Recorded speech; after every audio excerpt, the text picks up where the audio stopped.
কেমন আছো সবাই? আজকে আরেকটা লোভনীয় খাবার নিয়ে চলে আসলাম।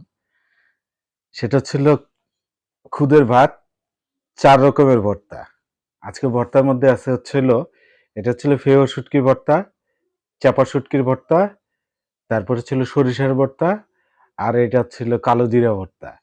ভর্তাগুলো আজকে খুবই টেস্টি হইছে, খুবই মজা হইছে। তার সাথে খুদের ভাত। এটা বাংলাদেশের এমন কোনো হোটেল নাই যেটাতে যেয়ে আপনি কিনতে পারবেন, খাইতে পারবেন। কোনোদিনই পাবেন না। এটা একমাত্র বাসায় পাওয়া যায়। ৪ রকমের ভর্তা দিয়ে খুদের ভাত। চলেন সকালে নাস্তা করে ফেলি। ৪ রকমের ভর্তায় খুদের ভাত।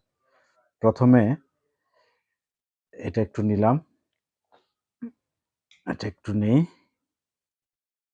সরিষা নেই।